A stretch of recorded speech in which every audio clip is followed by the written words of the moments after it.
وہ پذیرائی دے رہے ہیں، کس کو عزت دے رہے ہیں، کس کی حوصلہ افزائی کر رہے ہیں کہ جو بندہ جو آج کل حالات ہیں، یعنی جو بندہ دراصل یہ ہے کہ اگر ہم ٹی وی کے اوپر بھی دیکھیں تو آیت سیدھی نہیں پڑھ رہا ہوتا۔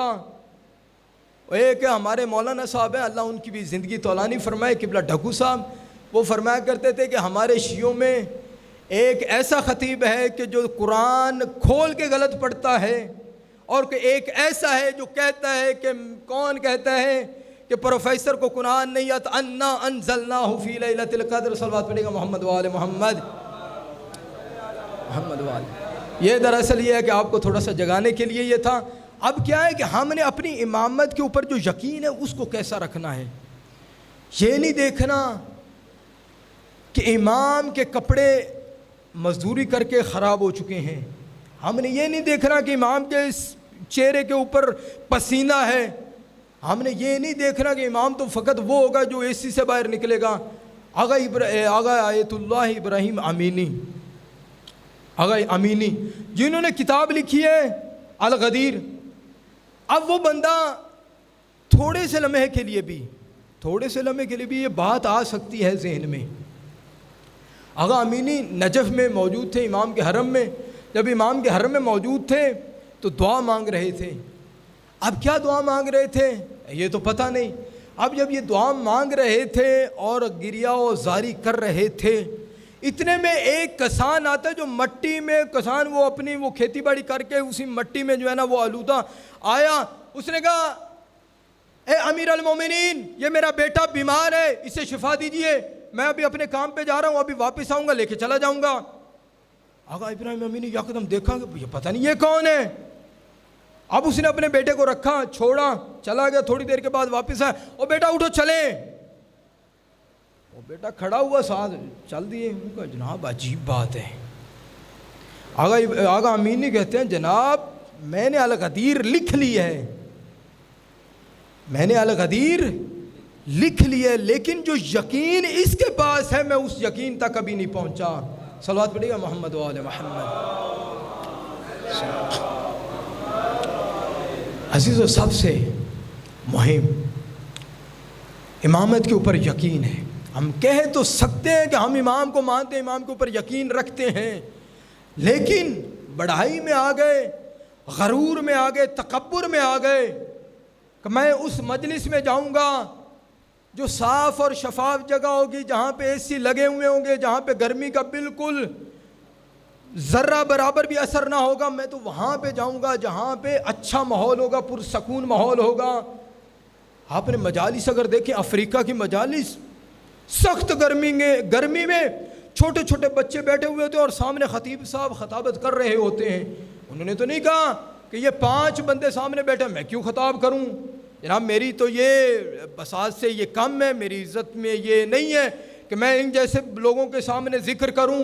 دراصل یہ ہمارا وہ ذکر ہے کہ جو کسی پڑھنے والے کا محتاج بھی نہیں ہے اور نہ سننے والے کا محتاج ہے۔ اگر آپ مثال کے طور پر یقیناً آپ ایسا ہی کریں، کیا جب آپ مصلی کے اوپر بیٹھیں، فقط نام حسین آ گیا، آپ کی آنکھوں میں آنسو آ گئے، اس آنسو کی ضمانت جنت ہے، اس آنسو کی ضمانت جنت ہے۔ اگر آپ یہ دیکھیں کہ فلاں ذاکر کا نام ہوگا تو میں مجلس میں جاؤں گا، پھر آپ لوگوں کی طرح جو آج کل ہو رہا ہے دھاڑے مار مار کر روتے رہو، اس کی ضمانت جنت تو کیا اس دنیا میں بھی کوئی انعام نہیں ملنے والا۔ صلوات پڑھیں محمد وآل محمد۔ آج یکم محرم ہے، ایک حدیث ہے امام جعفر صادق علیہ السلام کی،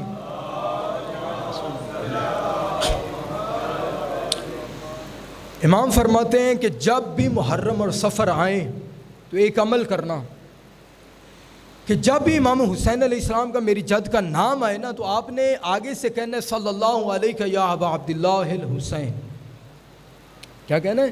صلی اللہ علیہ یا ابا عبداللہ الحسین۔ جب بھی کسی صحابی کا نام آئے، جناب حبیب ابن مظاہر، کسی بھی صحابی کا نام آئے تو آپ نے کیا کہنا ہے؟ یا لیتنی کنت معہم فافوز فوزا عظیما۔ اور جب بھی کسی قاتل کا نام آئے لعن اللہ قاتلی کا یا ابا عبداللہ الحسین، یعنی یہ 3 کام کرنے ہیں۔ پہلا کام کریں گے تو آپ یعنی جب امام کا نام آئے گا تو جب آپ کہیں گے تو صلی اللہ علیہ یا ابا عبداللہ الحسین، تو آپ ظاہر امام حسین علیہ السلام میں شمار ہوں گے۔ اور جب کسی صحابی کا نام آئے گا اور آپ کہیں گے کہ یا لیتنی کنت معہم فافوز فوزا عظیما، جب آپ یہ کہیں گے تو اس کا انعام پتہ ہے کیا ہے؟ ہم یہاں پہ کہتے ہیں کہ اے کاش کہ میں کربلا میں ہوتا، تو اب یہاں پہ امام فرماتے ہیں کہ جو یہ کہے گا کسی صحابی کے نام کے آنے کے اوپر، تو آپ کو شہدائے کربلا کے ساتھ محشور کیا جائے گا۔ اور جب اگر قاتل کا نام نہ بھی آئے تو آپ کے ہائے محرم اور سفر میں تو یہ حد عقل یہ ہونا چاہیے کہ لعن اللہ قاتلیک یا ابا عبداللہ الحسین، یعنی امام کے قاتلین کے اوپر آپ نے لعنت کرنی ہے۔ تو عزیزو یہ وہ امام ہیں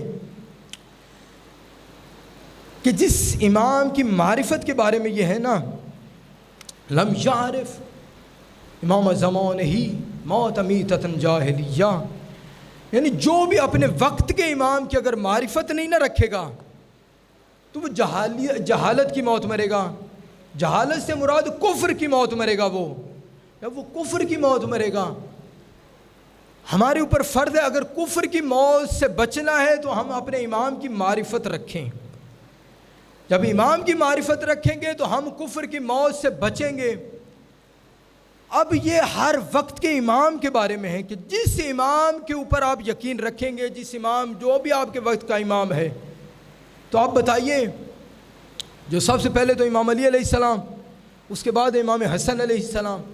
جب امام حسین علیہ السلام کی امامت کا دور شروع ہوا ہے تو کچھ دوسرا امام نہیں ہے۔ اب بتائیے کہ جس امت کے اوپر فرض تھا کہ اپنے امام کی معرفت سمجھیں اور اپنے امام کے معرفت جانیں اور اپنے امام کی قدر کریں، اسی امت نے اپنے امام کے شہر میں امام کا رہنا مشکل کر دیا۔ کیا تھا؟ رہنا مشکل کر دیا۔ عزیزوں، کچھ سال اگر انسان کسی شہر میں رہنا، اس شہر کو چھوڑنا انسان کے لیے مشکل ہو جاتا ہے۔ چہ جائے کہ اسی شہر میں اس انسان کی ماں کی قبر بھی ہو، اسی شہر میں اس کے نانا کی قبر بھی ہو، اسی شہر میں وہ امام اپنے بھائی کا جنازہ اٹھتا ہوا بھی دیکھے، اللہ جانے کتنا مشکل ہوگا۔ عزیزو، آج یکم محرم الحرام ہے، بس اب قریب ہے کہ امام حسین علیہ السلام کربلا پہنچنے والے ہیں۔ عزیزو، جب امام کو دربار میں بلایا گیا نا،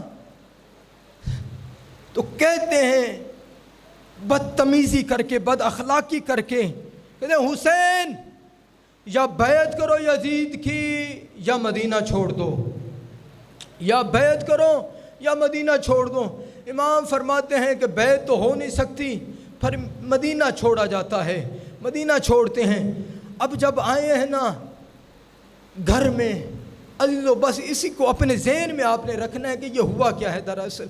جب آئے ہیں نا تو رات کا وقت تھا، دروازے میں آئے تو بی بی نے کہا، ثانیہ زہرا نے کہا، اے میرے بھیا آپ بتائیں تو صحیح، آپ دربار میں گئے تھے، دربار کا کیا حال ہے؟